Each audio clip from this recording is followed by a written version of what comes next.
Di video kali ini, saya mau buat kue kacang dengan resep terbaru dan termantul. Kalau mau tahu cara buatnya, tonton terus, ikutin terus videonya sampai selesai ya.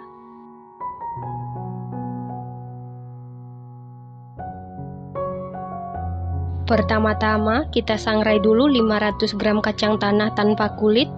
Ini kita sangrai menggunakan api sedang cenderung ke kecil. Diaduk-aduk terus supaya matangnya merata dan bagian bawahnya tidak gosong. Selain disangrai, bisa juga di oven listrik di suhu 150 derajat Celcius, api atas bawah selama 20 menit sampai matang, atau sesuaikan dengan oven masing-masing. Nah, ini coklatnya sudah kuning kecoklatan, ini tandanya kacangnya sudah matang. Kemudian angkat, lalu biarkan dulu sampai dingin atau suhu ruang. Setelah kacangnya sudah dingin atau suhu ruang seperti ini, lalu kita haluskan menggunakan food chopper ataupun blender.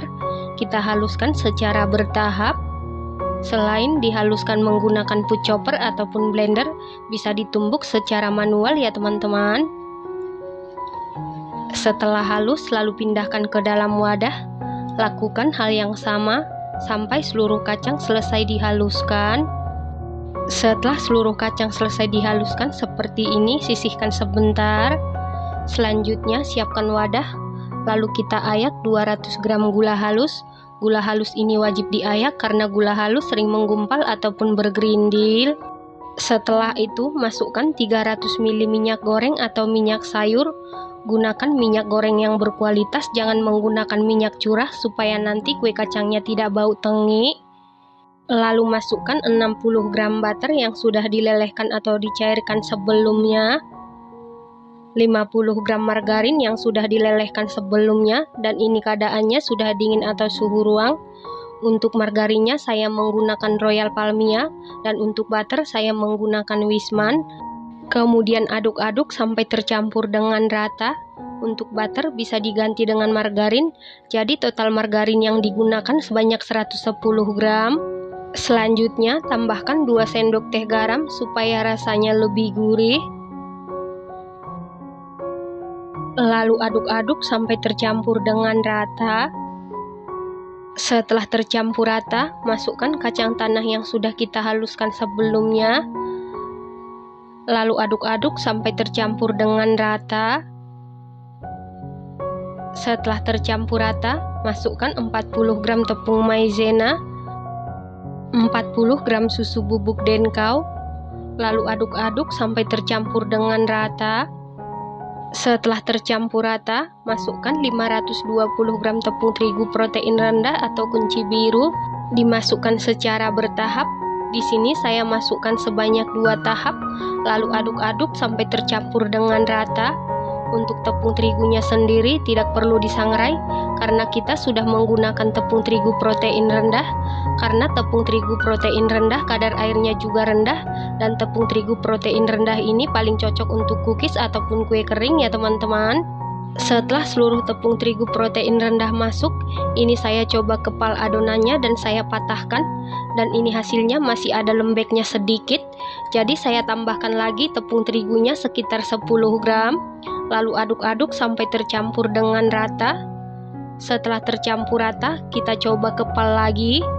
Nah, ini adonannya sudah mudah dikepal dan mudah dipatahkan seperti ini dan sudah kokoh.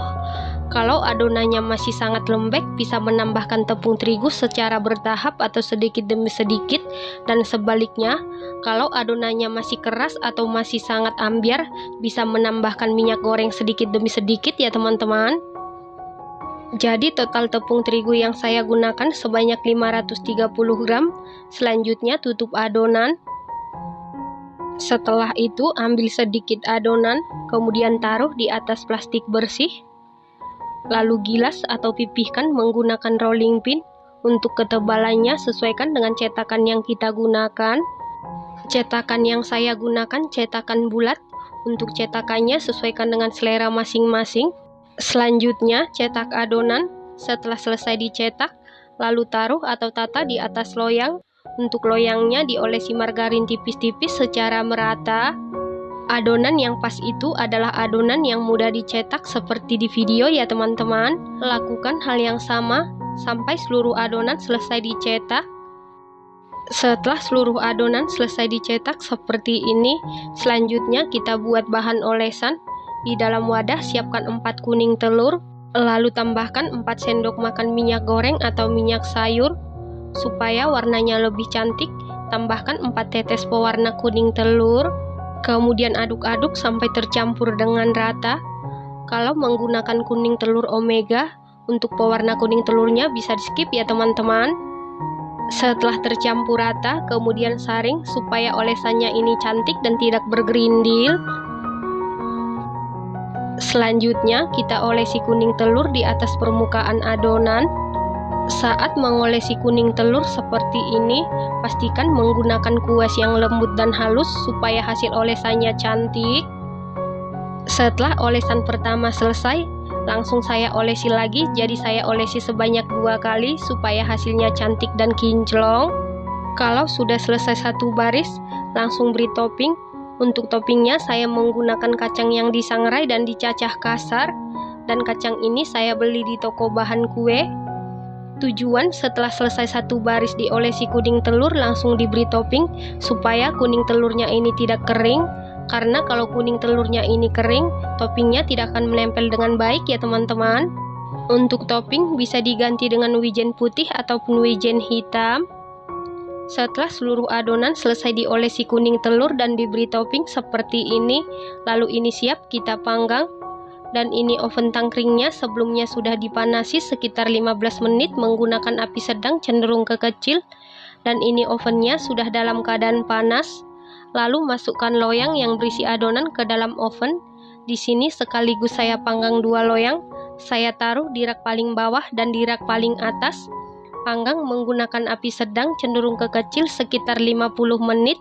Nanti di menit ke-25 tukar posisi loyang yang dari atas ke bawah, yang dari bawah ke atas supaya matangnya merata. Dan jangan lupa untuk lubang yang di atas dibuka. Nah, untuk oven listrik sebelumnya juga sudah dipanasi dan ini oven listriknya sudah dalam keadaan panas. Lalu masukkan loyang yang berisi adonan ke dalam oven. Panggang di suhu 140 derajat Celcius, api atas bawah selama 35 menit sampai matang. Untuk oven tangkring sudah 25 menit, tukar posisi loyang yang dari atas ke bawah, yang dari bawah ke atas supaya matangnya merata. Dan untuk posisi loyangnya ini sering kita putar-putar, yang dari depan ke belakang, yang dari belakang ke depan, yang dari kiri ke kanan supaya matangnya merata. Karena oven tangkring panasnya tidak semerata oven listrik ya teman-teman. Kita kembali ke oven listrik setelah 35 menit sudah matang. Kemudian angkat dan keluarkan dari oven. Lanjut panggang sisa adonan. Yang di oven tangkring sudah 50 menit. Ini kue kacangnya sudah matang. Angkat dan keluarkan dari oven. Lanjut panggang sisa adonan. Nah, ini adalah hasil kue kacang pemanggangan dari oven tangkring. Hasilnya cantik, olesannya ini merata, bawahnya juga tidak gosong, matangnya sempurna. Yang dari oven listrik juga sama, matangnya merata, warna olesannya tetap cantik, matang dan tidak gosong. Pastikan sebelum kuenya ini dingin minimal hangat, jangan dikeluarkan dari loyang karena dia belum kokoh. Setelah dingin keluarkan dari loyang. Nah, ini dia kue kacangnya sudah jadi. Kue kacang ini matangnya merata, tidak gosong, hasil olesannya warnanya masih tetap cantik. Supaya hasil olesannya ini tetap cantik, jangan dipanggang menggunakan api besar, dipanggangnya menggunakan api sedang cenderung ke kecil ya teman-teman. Setelah kuenya sudah dingin atau suhu ruang, masukkan ke dalam toples atau wadah tertutup. Kue kacang ini hasilnya sangat cantik, teksturnya ini kokoh, tidak mudah hancur, rasanya dijamin super duper juara, super duper mantul, super duper renyah, sama sekali tidak alot. Ini enak banget, recommended banget dan harus dicoba. Satu resep ini jadi 4,5 toples kemasan 500 gram dan jika ditimbang berat bersihnya sekitar 1700 gram ya teman-teman. Terima kasih karena sudah menonton. Sampai jumpa di video selanjutnya. Terima kasih.